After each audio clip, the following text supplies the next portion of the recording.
welcome everybody. My name is Lujo Bauer.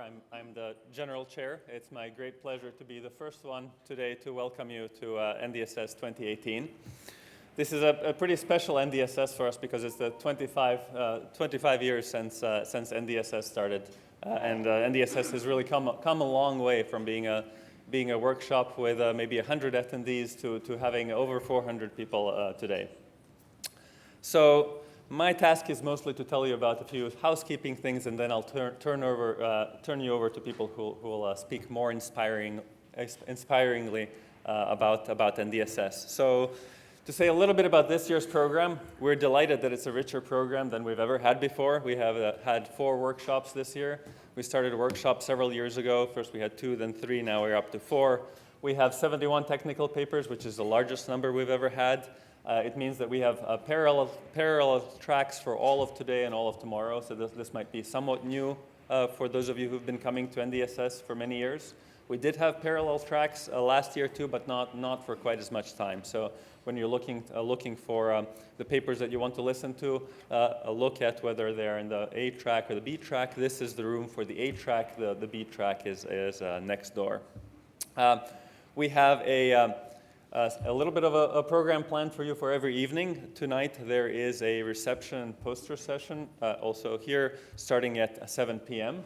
If you come look at the posters, you also get a chance to vote for the best poster, so please come and do that.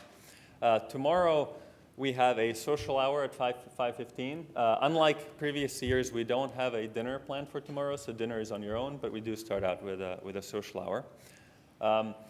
The events that we used to do at the Tuesday dinner, we've moved to the Wednesday lunch. So we have an anniversary lunch on Wednesday, and at that point we'll do things like our traditional raffle and also the awards for best papers and a few other things. I would also like to point out that we've started recording the talks. So last year's talks are all available on the NDSS YouTube channel, and this year's talks will also be available there sometime shortly after the conference. And as I mentioned, NDSS has come a long way. I only have statistics for attendance for about the last 10 years, but as you can see, the trend is pretty dramatic. We grew from around 100 attendees 10 years ago to 4 times that many now, and it's really wonderful to see this room so full. We've also been doing well, it's also wonderful that we have attendees from many countries. The last count, it was over 20 countries that were represented here. We have a number of students who managed to get student travel awards to attend NDSS, and for that we have to thank both the Internet Society and the NSF for sponsoring them. So we have 17 students from American universities and 3 from international universities who are here on student travel grants. So now's the time when I get to thank both our sponsors and various people involved. So thank you to our sponsors who make this conference possible. So our patron sponsor is the NSF. We have a number of gold sponsors, namely Cisco, Baidu, and the Internet Society. Our silver sponsors are Qualcomm and Checkpoint, and we also have sponsorships from SPICE at Indiana University, and this conference is in cooperation with Usenix. Finally, there's one thing that I learned, maybe the main thing that I learned as general chair is how much work it is to actually put together a conference and make it work smoothly. And there are many, many people who put in a tremendous amount of work to make it happen. So I'd like to thank at least a subset of them by name. So Patrick Traynor and Alina Oprea are the program co-chairs this year. They spent many, many hours putting together an awesome technical program that you'll hear about shortly from Patrick. Karen O'Donoghue wears many hats. She's the steering group co-chair, but also the main organizer from the NDSS side. So basically everything going smoothly is thanks to her. David Ballinson is our publications chair and historian, has been doing an amazing job, and he's the reason why all of our papers for all of the years of NDSS are now indexed on DBLP. Thank you, David. Matthew Smith and Matthias Peyer are the workshops co-chairs. Thank you guys for making sure that we have great workshops. We have, I understand, over 200 people attending the workshops, which is also a high watermark. Tom Hutton is the local arrangements chair, past general chair. Thanks, Tom. We have Adam Aviv and Ting Feng, who are responsible for putting together the poster session. Tudor Dumitrash is our sponsorship chair. Brad Reeves is tweeting and posting on Facebook as we speak.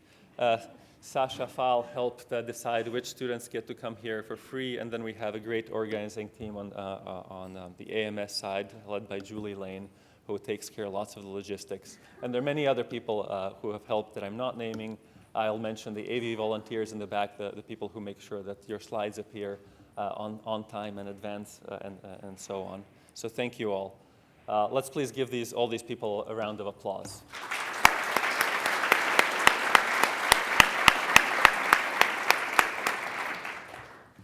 And with that, I just want to thank all of you who are in attendance. The reason that the conference is great also is because the attendees are amazing.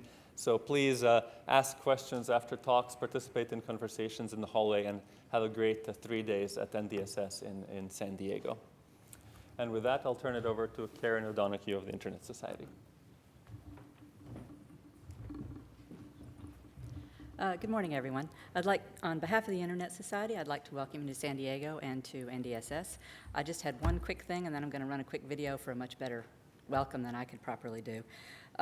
The work that you all do is core to the mission of the Internet Society, associated with our work with trust and access. We're very excited about the program, and we're also very excited about collaboration. And the one thing that I wanted to mention to you all, there's some flyers out there. There is an Internet Research Task Force. There was a meeting of a proposed task force group on Saturday, and there is the Advanced Networking ANRW, Advanced Networking Research Workshop and the Advanced Networking Research Prize. And so work that you are publishing here might very well be eligible for that, and I'd encourage you to take a quick look at it. And with that, I'd like to run the video to do a welcome from our first Internet Society president.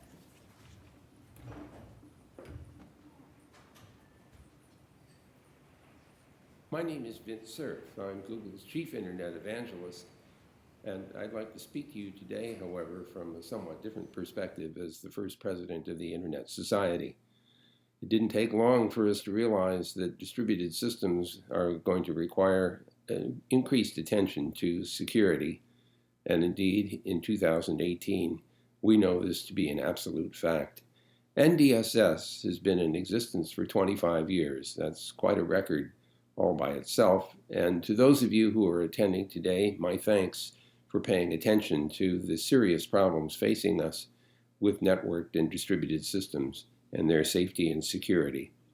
With the avalanche of devices coming in the Internet of Things, we know for certain that we will be increasingly at risk with devices whose software may not have been well attended to because they're thought to be just simple devices like webcams, but we all know about the Mirai botnet and the attack of some 500,000 webcams against Dyn Corporation, among others.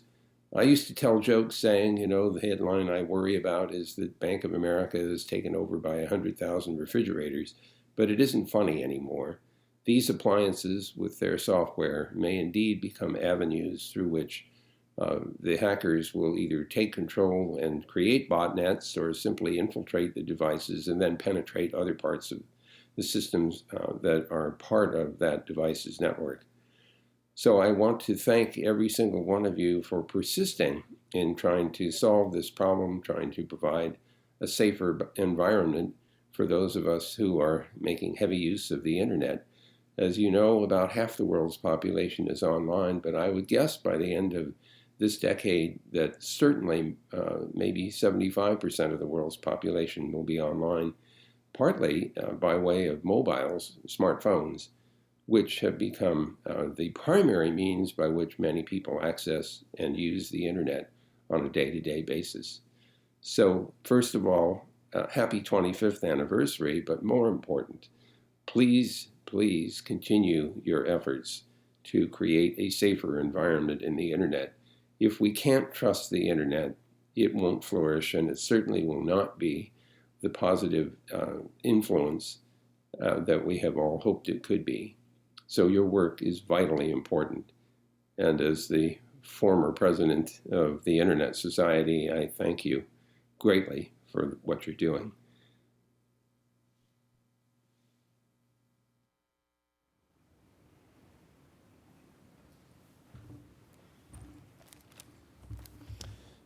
All right, everyone.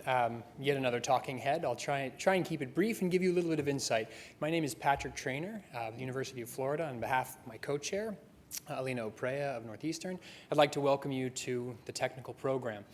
I want to start off, of course, by doing, all of the usual stuff. Slide, I don't know if we have a advancing mechanism up here.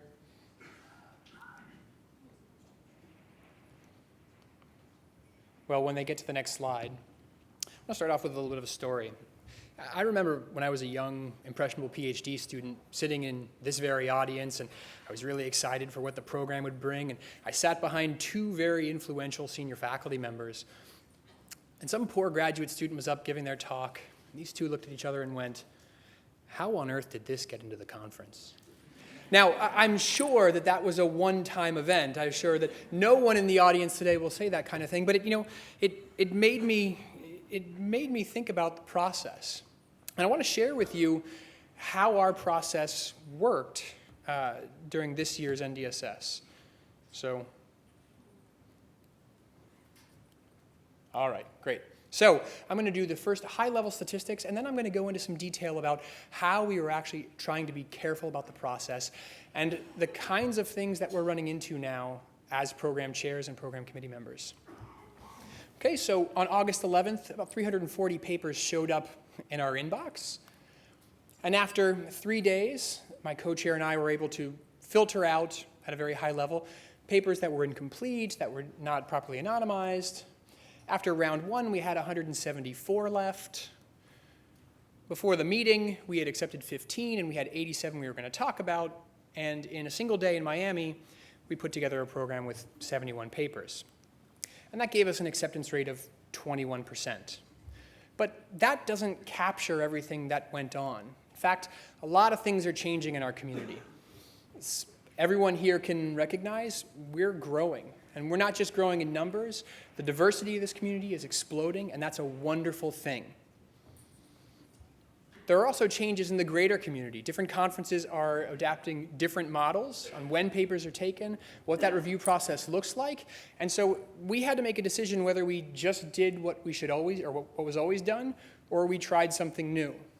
And the last thing, and I don't think I'm going to get too much pushback about this, peer reviewing has become a somewhat hostile and not always helpful process. I won't do a show of hands, but I assume there are people in the audience who have at one time received not helpful reviews. Is that a fair? So how are we going to deal with this? We decided to make this an experiment because we say we're scientists. Let's play some on TV. All right, so let's start by going back to the beginning, and that shifts the timeline. The first thing we did was we got together in early May and we talked about the people that we would want to be on the PC. And that meant pushing out a lot of folks who'd been around for a while. That meant talking to other chairs and figure out who does high quality reviews and who's hostile. It also meant engaging other groups. We had a target this year of having 40% of the PC as women, and we reached out extensively through the community. We got half that goal. So 20% of the PC were female, and we're happy about that, but at the same time, it's pretty shameful that that's the best we can do. So we're glad that we made that progress, but it's not enough. After we put together this PC of 75 people, then we got to submission day, and a funny thing happened. Our community is growing, but the changes in the larger community have an impact on us. We actually had about 80 more papers submitted last year, and so we had to make a decision. Were we going to keep accepting more papers, or were we going to say that the metric in this community is roughly 15%, and that's what we're going to stick with? Ultimately, what we decided was that what makes NDSS good is the people in this room and the papers that we get. And so we said that we were going to take at least as many papers as we had last year, acceptance rate be damned. And quite frankly, if you haven't figured out that security is pretty lousy at metrics already, you haven't been paying attention. So it doesn't matter, we were going to do better. Then we changed the process further. After the first round, every paper got 2 reviews, and we did something slightly different than other chairs have done, and that is we offered a rebuttal, but we only offered a rebuttal for the papers that made it to the next round. And the reason we did this was as follows. Many of you in this room have written rebuttals only to have them fall upon the deaf ears of overworked reviewers. And our hope was that if it made it to the second round, then the reviewers would have at least a reduced load so that they could pay attention and have to respond to your comments. Now, some of you might point out that that could be unfair to the people who got cut in the first round, but we turned around those papers in under a month, gave them back to the authors with as helpful comments as we possibly could. Still room to be done there. October 9th, I said we'd accepted a large number of papers ahead of time so that we could, in one day, in a double-track setting that our chair from last year, Ari Jules, established, we could have this double-track setting where we could get through all of the papers in a single day. And the people in that room will tell you that I was caffeinated out of my brain that morning. But the thing I kept hitting on all day was that our job is not to be assassins. It is not impressive for this community to kill papers simply because it's easy. And that what we're looking for is leadership and mentorship.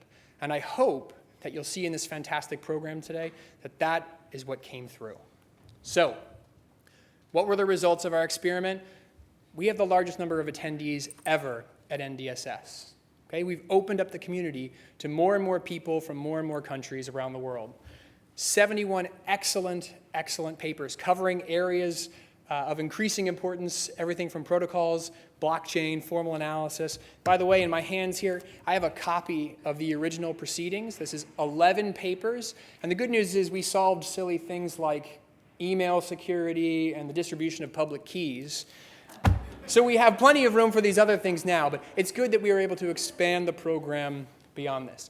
Listen, I won't pretend in my final comment that we have this process perfect, but I strongly encourage this community, focus on mentorship. And if you hear somebody in the audience today look over and say, how on earth did this paper get in? I'd like you to say, 75 people got together, worked together over the course of many, many months to try and make this a community about mentorship and building something better.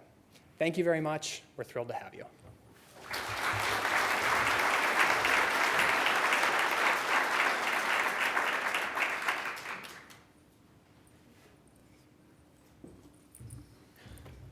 All right, and the next step is for me to introduce to kick off the technical program by introducing the first keynote speaker. We're delighted that we could convince Ari Jules to come back after we made him work last year as program chair. He somehow still liked NDSS enough to accept our invitation to give a keynote, so thanks very much for that, Ari.